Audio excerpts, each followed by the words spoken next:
नमो आए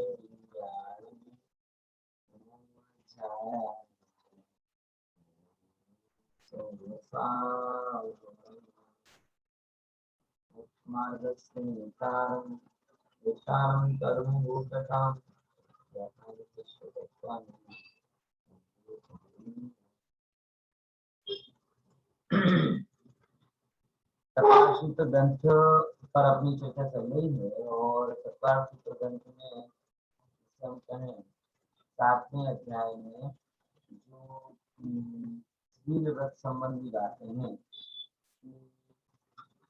इस प्रकार से कि ब्रह्मचर्यानुव्रत के 5 अतिचार कौन कौन से, बराबर। और ब्रह्मचर्यानुव्रत की 5 भावनाओं में कहा कि राग की दृष्टि, जैसे ना 7वें नंबर का राग कथा श्रवण, तन मनोहरांग निरीक्षण, पूर्वरता में स्मरण, रस स्वशरीर से क्या बोला कि रागोत्पत्ति वाली बातों को सुनना, उसका त्याग कर। देखो बहुत सारे लोग ऐसा कह सकते हैं कि आप ही ने तो सिखाया पंडित जी कि ये सब जानने से बंध नहीं होता, बंध तो इससे होता है, मानने से होता है। तो हम कुछ भी करें, कुछ भी जाने, कुछ भी देखें, क्या फर्क पड़ता है। देखो भैया, सब बातों की अपनी अपनी अपेक्षा है। ज्યાં જ્યાં જે योग्य छे कहाँ समझते। जब अपन ये बात करते हैं पर को दोष देने लगते हैं, ये क्यों जानने में आया, ये जानने में नहीं आना चाहिए, फलाना होना चाहिए, तब इसको ऐसा कहा जाता है कि जानने से बंधन नहीं होता। लेकिन जब बात विवेक की आती है तो विवेक में हमेशा जहाँ जहाँ से भी विकार होने की संभावना होती है, हम बुद्धि पूर्वक उन चीजों का त्याग करें। ये विवेक की बात स्वाभाविक है कि ऐसे तो बहुत सारे रास्तों पर, जैसे अगर आपको ड्राइव करना आती है, अच्छे रास्ते पर अगर आप ड्राइव कर लेते हो तो खाड़ा इन पर भी आप क्या कर सकते हो, ड्राइव कर सकते हो। बट अगर आपसे चॉइस पूछी जाए, वो एक जगह जाने का एक स्मूथ रास्ता है और दूसरी जगह जाने वाला एक गड्ढे वाला रास्ता है, तो आप कौन सा रास्ता पसंद करें। स्वाभाविक है जिस रास्ते पर रिस्क कम हो, जिस रास्ते पर लुटने का डर कम हो, गाड़ी डैमेज होने का डर कम हो, आपके एक्सीडेंट के डर कम हो, आप उस रास्ते को पसंद करो। ये स्त्रियों का जो ये जो बातें हैं, ये बात सही है कि पर तो पर है, पर के कारण बंध नहीं होता, लेकिन उपदेश की शैली, बराबर। और उपदेश की शैली में विवेक की ही बातें कही जाएंगी, जानबूझकर आपको खतरे में डाला नहीं जाएगा। और इसीलिए यहाँ पर भावना भाई भैया में राग को पैदा करने वाली राग से उत्पन्न हो, ऐसी कथा को नहीं सुनूं, रागमयी दृष्टि से नहीं देखूं, पूर्वगत भोगों का स्मरण नहीं करूं, बराबर, और गरिष्ठ रस का त्याग करूं। गरिष्ठ रस तो नहीं है ना, गरिष्ठ रस, गरिष्ठ रस जिसको मैंने कल बताया था, विकार वर्धक भोजन, बराबर। गरिष्ठ रस का क्या मतलब हुआ, ऐसा भोजन जिस भोजन को ग्रहण करने पर विकार बढ़े, मतलब आप समझो ना, अत्यंत दूध वाला, मेरे मिष्ठान वाला है, समझे नहीं समझे, वो भोजन सब गरिष्ठ रस के अंतर्गत आता है। तो ऐसे भोजन का त्याग करना, गरिष्ठ रस वाले भोजन का त्याग करना। फिर एक बात आती है स्वशरीर संस्कार करना। अब ये देखो बड़ी खतरनाक बात, पहले तो माताओं बहनों में ये विकार पाया जाता था, अब तो भाई भी पीछे नहीं थी, मुझे ना बहुत सारे सलून होते हैं, सलून होते हैं, पार्लर होते हैं। आवाज बराबर आ रही थी ना भाई, कम आ रही है, हाँ ક્લિયર નથી, ક્લિયર વોઇસ નથી. બંનેમાં પ્રોબ્લેમ થઈ છે, કેમેરામાં એ પ્રોબ્લેમ થઈ છે અને એમાં પણ થઈ છે, બરાબર. એવું સિદ્ધ થાય છે ને આવા જે તમારા ચહેરા જોઈને મને એમ લાગે છે કે આમ બરાબર નથી આવતું. બીજું કોણ છે? સંધ્યા ભાભી, પ્રજ્ઞાબેન, હે? નથી આવતો અવાજ પ્રોપર.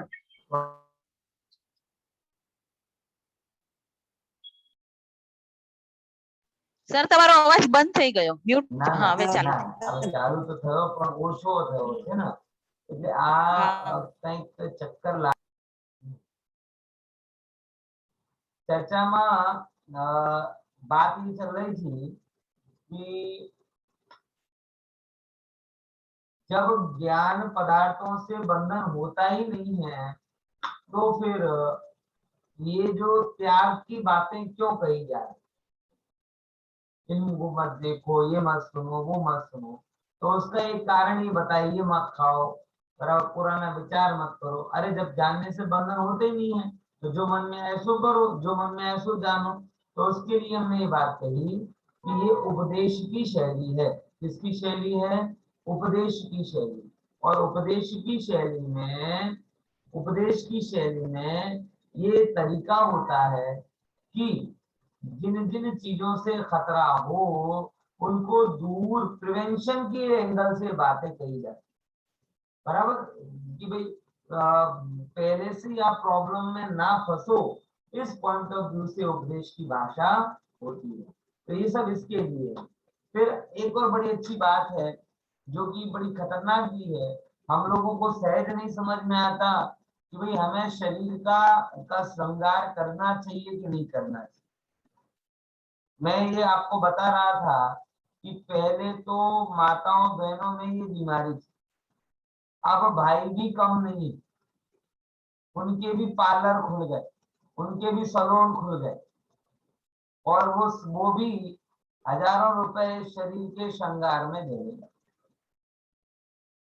बात और उससे भी बड़ी समस्या क्या है, पहले भी लोग श्रृंगार करते थे, अभी भी श्रृंगार करते हैं, लेकिन पहले ऐसे विकार माना जाता था, अथवा उम्र के अनुसार, आवश्यकता अनुसार इस पर जोर दिया जाता था। जैसे जैसे माताओं बहनें या भाई इनकी उम्र होती जाती थी वैसे वैसे वो चीजों को छोड़ते जाते। लेकिन आज क्या हो गया है, चेहरे की चमक, वो 60 साल की दादी हो जाए, 65-70 साल की हो जाए, तो भी उनको ये भाव नहीं होता कि इस हाड़ मांस से बने शरीर का क्या श्रृंगार करना। उन्हें इस बात की तो चिंता रहती है, वो यश रहता है कि कोई उनको ये कह दे, अरे वाह दादी आप तो दीदी जैसी लगती है, बस खुश, दादी आप तो दीदी जैसी लगती हो, बराबर। तो उनको वो सारा खर्चा पुसा जाए, सारा खर्चा उनको लग गया कि उनमें कोई टेंशन वाली बात नहीं। मुद्दा मैं ये कहना चाह रहा हूं कि पहले श्रृंगार करते थे लेकिन उसे विकार गिनते थे और उस पर ज्यादा ध्यान नहीं देते थे और छोड़ने की गिनती रखते। अब वो किस तरीके का चेंजेस आया है, बोले अब इस तरीके का चेंजेस आया है कि लोग इसे विकार नहीं गिनते और छोड़ने की बात तो कर दे। मैं तो एक बहन को जानता हूं कि जो पिछले 10 साल से क्या है, बेड पर है, पथारीवश, पर तो भी हर 15 दिन में, 1 महीने में वो उनका पार्लर वाला आता है, उनके फेशियल करता है, लिपस्टिक और जो कुछ भी उनका वो नेल पॉलिश वगैरह सब करके जाता है। और कारण वो ये कहते हैं कि स्त्रियां हैं तो श्रृंगार की इच्छा होती। बात बहुत सारी स्त्रियां ऐसे बोलती है, अब स्त्री बने हैं तो श्रृंगार की इच्छा होती है। मैं देखो समझो, स्त्री बने हो इसलिए श्रृंगार की इच्छा होती है, ये असत्य कथन है, बल्कि स्त्री बनना हो तो श्रृंगार की इच्छा हो। क्या बोला? ये प्रॉपर करणानी योग का कथन। क्या बोला? ये नहीं है कि स्त्री बने हैं तो श्रृंगार की इच्छा होगी, क्योंकि आरिका माता भी क्या है, स्त्रियां हैं, क्षत्रियां भी क्या है, स्त्रियां हैं, लेकिन उनको श्रृंगार की इच्छा नहीं होती, बराबर। और तो मतलब ये गलत कथन है, ये गलत नरेटिव जा रहा है लेडीज में, तो ये लेडीज है इसलिए ये सब इच्छा होती नहीं, लेडीज बनना हो तो ये इच्छा होती। ये करुणा योग कहता है कि अत्याधिक देह की आसक्तता से स्त्री वेद नाम कर्म का बंधन होता है। तो जो बहनें हो वो पुनः पुनः बहन बनना चाहती हो, स्त्री पर्याय उनको अच्छी लगती हो, अथवा जो भाई हो उन्हें अपनी पुरुष पर्याय अच्छी नहीं लगती हो, वो भी कन्वर्ट होना चाहते हो, तो ऐसे लोगों को भाव होता है। आप समझ में आई? है ना। दूसरे नंबर की बात, श्रृंगार की इच्छा होती ही क्यों? विचार करो गंभीरता के साथ में।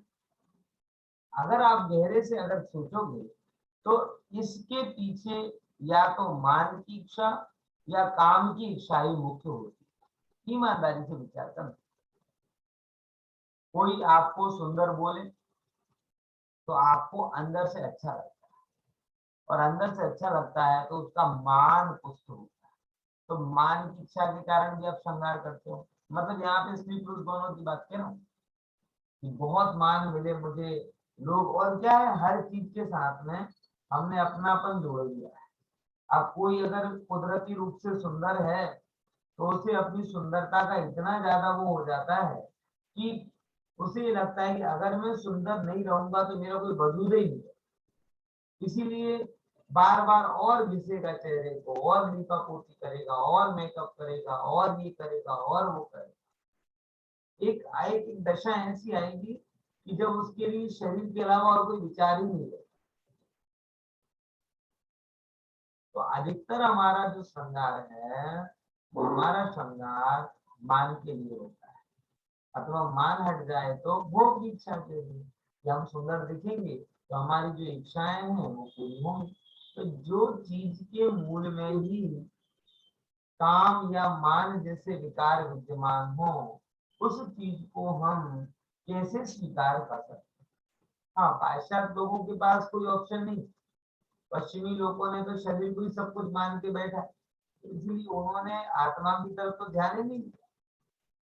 भारतीय परंपरा ऐसी है जहाँ अवधूत कल्चर चलता है। कौन सा कल्चर? अवधूत कल्चर।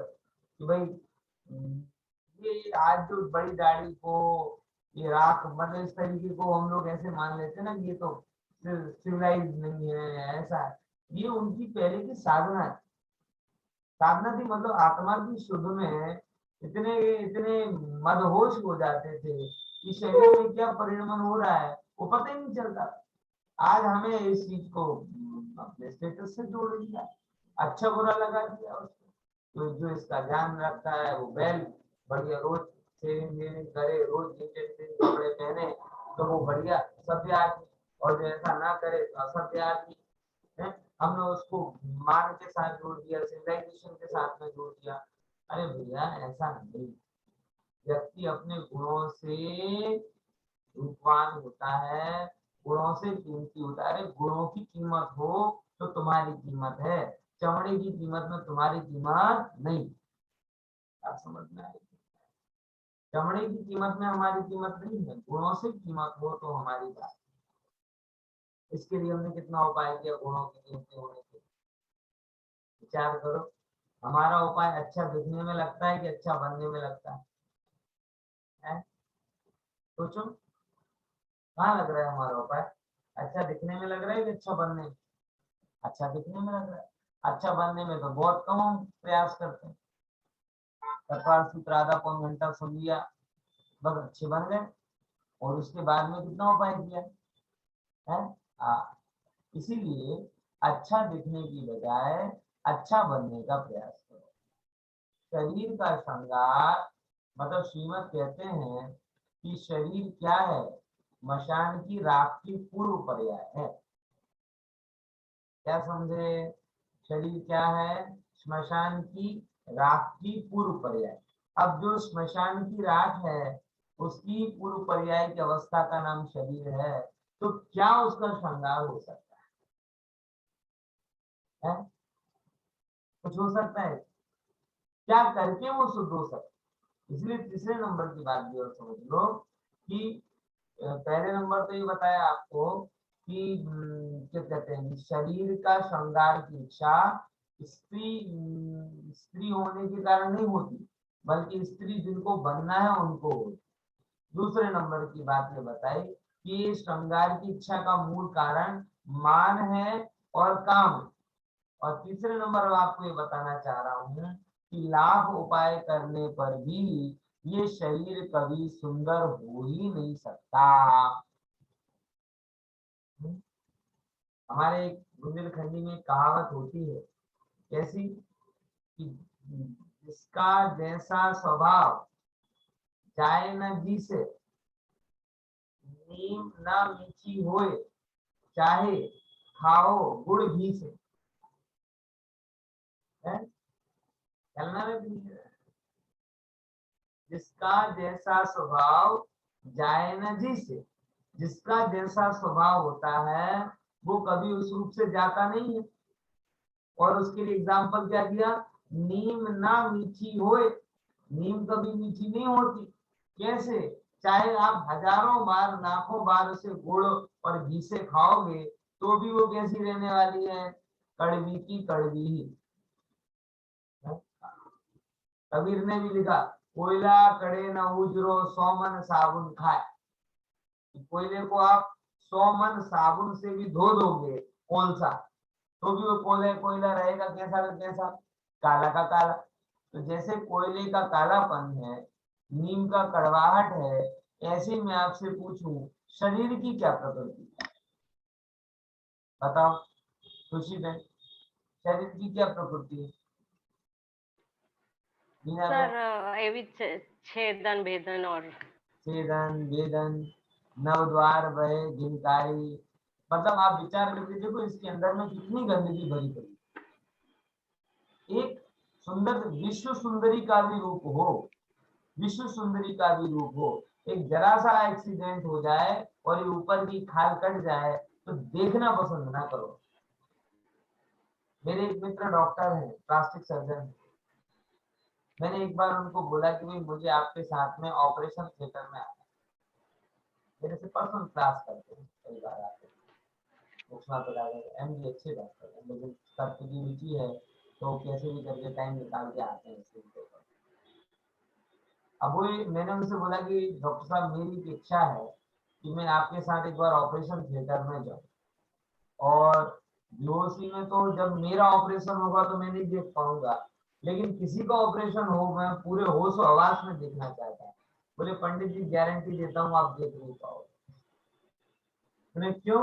बोले इतना गंदा होता है, इतना गंदा होता है, इतना गंदा होता है कि वो हम लोगों को आज 20-20, 25-25 साल हो गए तो भी वोमिट जैसा हो जाता है। आप एक बार में तो नहीं देख सकते। मैंने बस आप चिंता मत करो, असु की भावना हम भाएंगे और उसका लाइव डेमो देख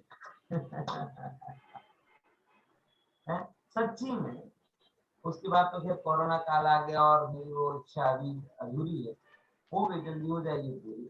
लेकिन इतना ज्यादा कॉन्फिडेंस डॉक्टर्स को रहता है कि जिसको हम पूरी जिंदगी भर घिसते रहते हैं साबुन से, तेल से, इससे उससे, उसके बावजूद भी जैसे नीम की कड़वाहट नहीं जाती, कोयले की कालिमा नहीं जाती कोयसा की, वैसे ही शरीर की गंदगी नहीं। तो जिसकी प्रकृति में ही अशुद्धता हो वो क्या करके शुद्ध हो? पानी है ना, पानी पूरी दुनिया को शुद्ध कर देता है, कर देता है कि नहीं कर देता है? लेकिन वही पानी 5 मिनट आपके पेट में चला जाए और फिर किसी भी रूप में बाहर निकले, है वॉमिट के रूप में, पसीने के रूप में, यूरिन के रूप में, पूरी दुनिया को साफ करने वाला पानी 5 मिनट आपके शरीर की मेहमानी करता है और उसके बाद में पानी खुद मैल बन जाता है। बन जाता है कि नहीं बन जाता बता?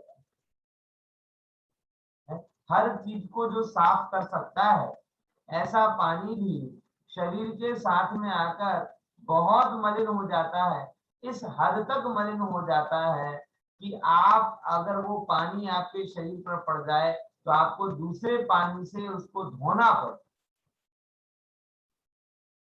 ऐसी गड़बड़ी क्यों हो गई?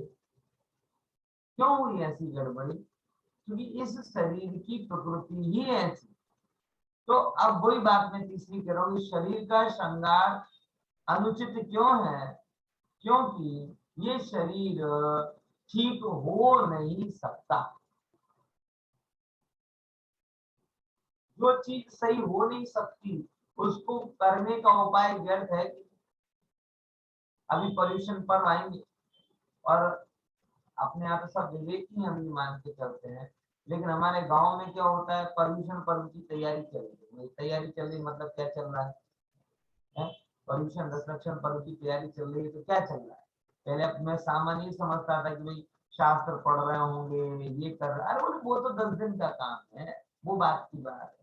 तैयारी में क्या होता है कि जो जो साड़ी की दायित्व नहीं उनकी दायित्व करवाने के लिए पहुंचा दिया, जो ज्वेलरी बैंक में पड़ी है लॉकअप में उसको निकलवा के ले आए, बराबर फेसियल बाकी है तो वो करवा लिया।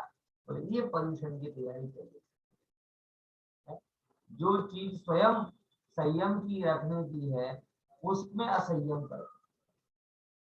विचार करो, 8-8 दिन के उपवास करते हैं और 8-8 दिन के उपवास के बाद में फिर पारणा में क्या करते हैं? खुशी बहन गई होगी ना आपके पारणा में, है 8 दिन के बाद वो बहन होगी तो पूरा मेकअप करके बैठेगी और मेहंदी बेंदी न क्या क्या।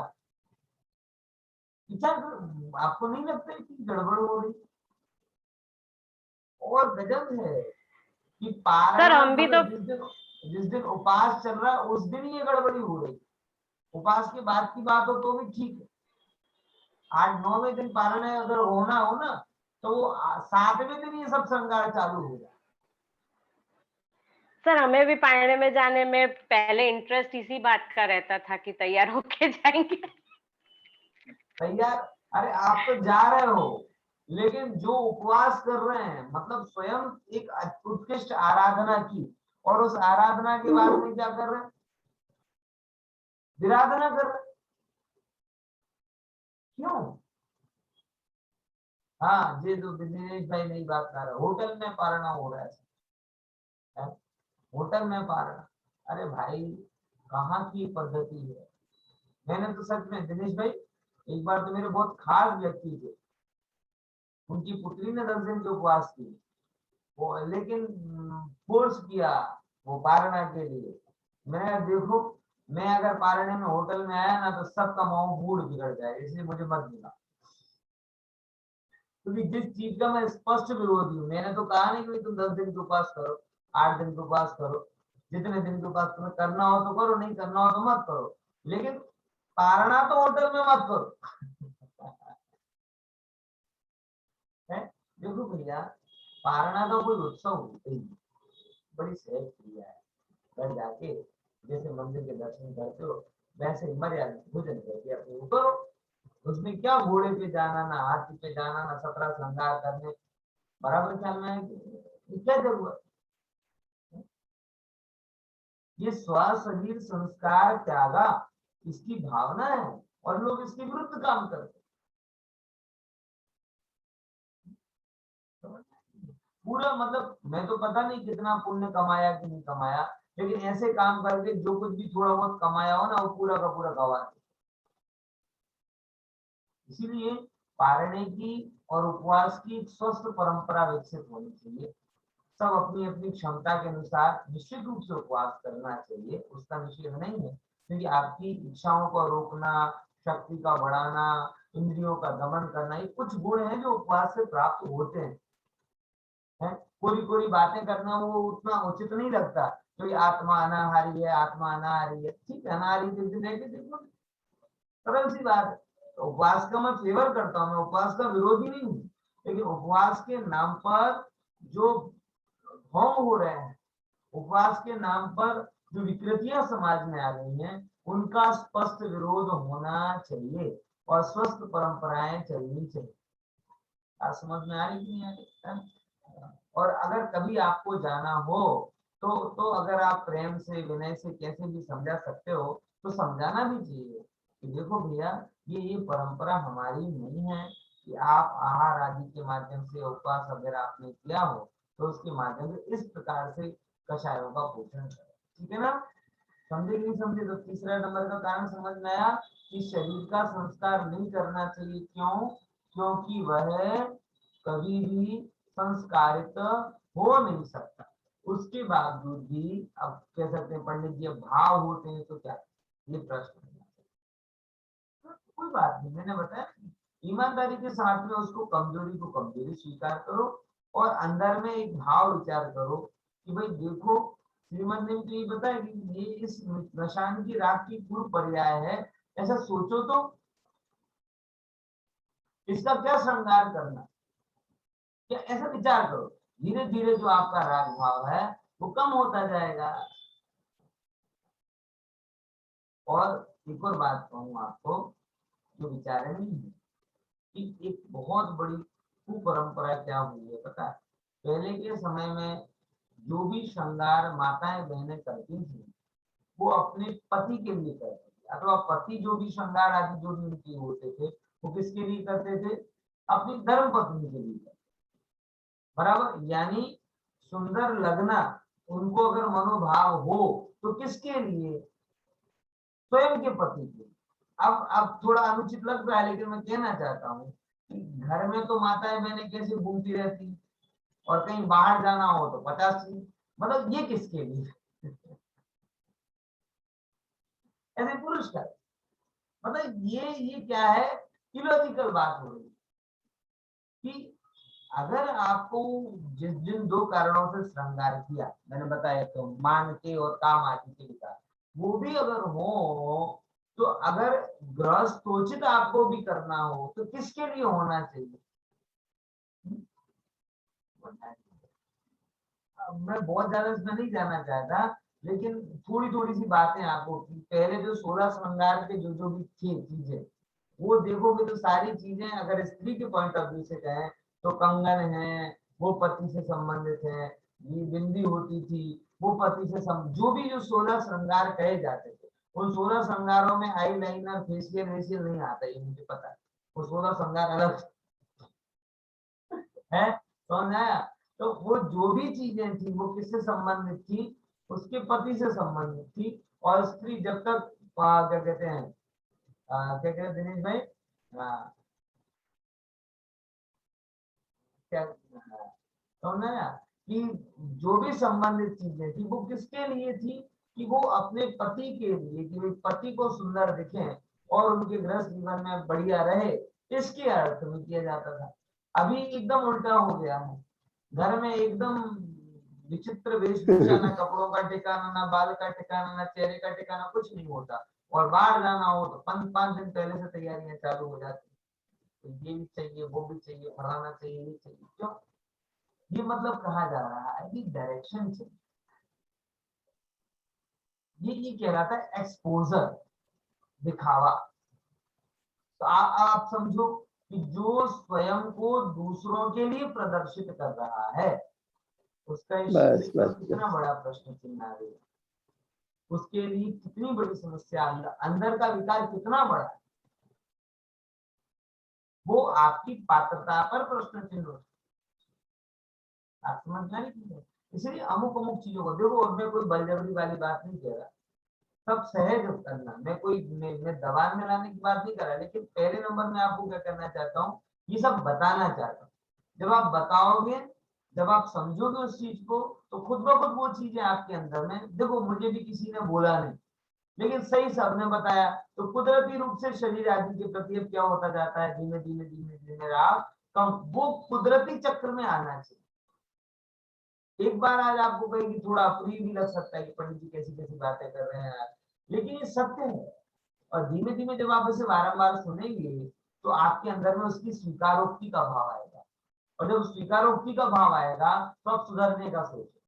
अभी तो आपने क्या बाहर वालों से सब सुन लिया है, सीख लिया, सारू रहू જોઈએ, सारू दिखाऊ જોઈએ, आम खाऊ જોઈએ, इसके लिए जो जो मतलब बाजार में जो आपको सिखाया, अभिनेता अभिनेत्रियों ने जो आपको सिखाया, आपके पड़ोसी अड़ोसियों ने जो आपको सिखाया, आपकी किटी पार्टी वालों ने जो आपको सलाह दी, आपके गार्डन के मित्रों ने जो आपको सलाह दी, अभी तक आप उनकी बात मान रहे हो, परमात्मा की बात को नहीं मान रहे। इसलिए जो मैं आपको बात बता रहा हूँ, स्वा शरीर संस्कार त्यागा पंच, इसका थोड़ा आपको सबको ध्यान रखना चाहिए। और मैं तो कहता हूँ एक डील करो ना अपने आप से कि जितना समय हम शरीर के लिए देते हैं, कोई बात नहीं, दे देंगे, उससे डबल समय आत्मा के लिए देंगे। बोले डन? डबल એટલે કેટલા? ચલવાનું અડધો આપી શકશો? ડબલ થી સીધો અડધો ઉપર આવી ગયો. આટલો પણ કરશો ના તોય તમારા માટે ઘણો સમય નીકળે.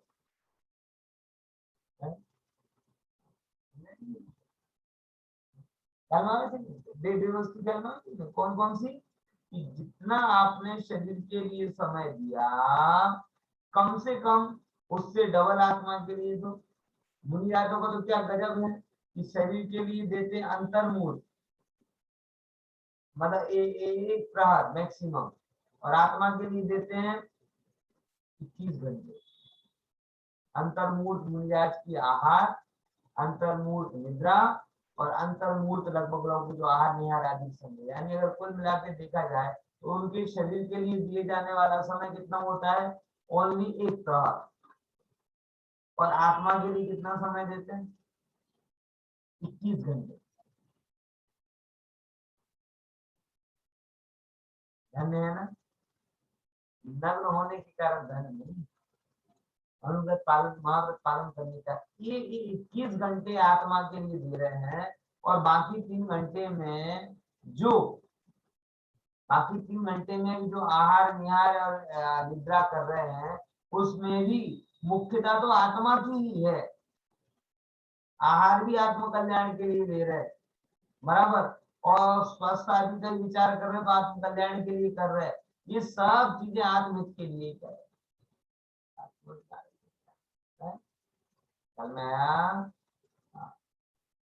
इसीलिए उनकी परंपरा के हमें, तो मैं तो आपसे बहुत छोटी सी बात कह रहा हूँ, वो तो 21 घंटे और 3 घंटे का, यानी कि 8.1 के 7.1 के रेशियो वाले हैं। कम से कम मैं आपसे कह रहा हूँ, जितना समय शरीर के लिए दो, उससे डबल, डबल नहीं तो उतना, और उतना भी नहीं तो उससे आधा। इससे कम तो डील में नहीं करूंगा। कम तूल कर आंखों नहीं तो मुख्य क्या मैं एक एक निर्णय करना चाहिए। जितना मैं शरीर के लिए, अगर मैं 1 घंटे वॉकिंग में देता हूँ तो आधा घंटे स्वाध्याय में देता हूँ, बराबर। अगर किसी दिन में किसी कारण से कोई पार्लर गया, किसी गया, तो 2 घंटे 3 घंटे लगे ना, तो कम से कम उसकी आधा टाइम में जिसके लिए दूंगा। दोनों लाभ है। स्वाध्याय के लिए समय बढ़ेगा तो भी आपका भला है, और उसका पार्लर का समय घटेगा तो भी आपका भला है। डबल लाभ है आपके लिए, बराबर। समझे कि नहीं समझे? सच बता रहा हूँ। अभी मैं घर पे गया ना, तो सब लोग बैठे थे और ऐसी कई बार बातें चली। थोड़े मेरे मित्रगण भी थे और रिलेटिव भी थे।